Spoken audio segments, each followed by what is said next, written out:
Inilah perusahaan asing asal Tiongkok bernama PT Sultan Rafli Mandiri, yang awalnya bernama CV Sultan Rafli Mandiri saat masih dikelola oleh masyarakat di Dusun Muatan Batu Desa Nanga Kelampai, Kecamatan Tumbang, Titi, Kabupaten Ketapang. Perusahaan yang diduga telah beberapa kali melakukan pelanggaran ini terkesan kebal hukum dan tak pernah tersentuh oleh aparat penegak hukum. Bahkan dijaga ketat oleh personil Brimob dari Kelapa II Jakarta. Tak hanya masyarakat dan ahli waris selaku pemilik lahan yang dilarang masuk, sejumlah awak media juga kerap tidak mendapatkan akses untuk masuk dan bertemu pihak manajemen, yang terkesan menutupi aktivitas di dalam perusahaan ini. Dari keterangan salah seorang ahli waris, pihaknya telah membuat pengaduan di Mapolres Ketapang sejak awal Maret 2019 lalu. Namun, tak pernah mendapatkan pemberitahuan apapun perihal perkembangan penyelidikan oleh aparat kepolisian terhadap perusahaan yang diduga melakukan penyerobotan lahan tanpa ganti rugi kepada pemilik lahan. Pada bulan Maret 2019, kami dari ahli waris telah melaporkan ke Polres Ketapang tentang adanya penyerobotan di atas tanah kami, tentang penyerobotan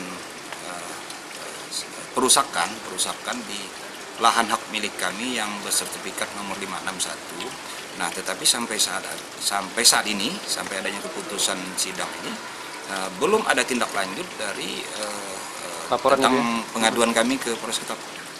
Apakah sudah ada pemberitahuan juga dari pihak kepolisian sampai sejauh mana kasus ini?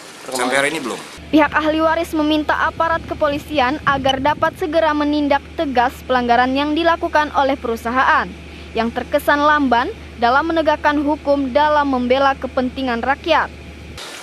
Kami berharap adanya perlakuan yang adil, yang seadil-adilnya dalam kasus ini.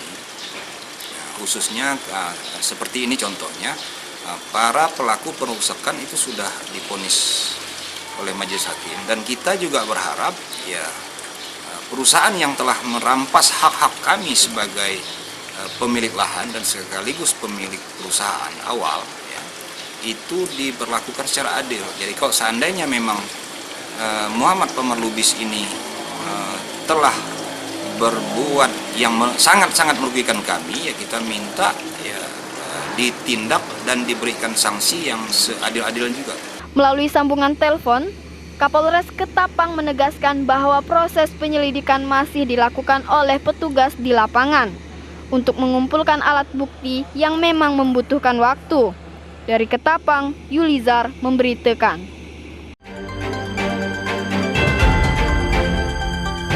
Tahukah Anda lampu LED Eco King mendukung penerangan di Indonesia?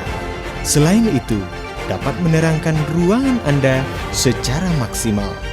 Tidak percaya? Ini buktinya.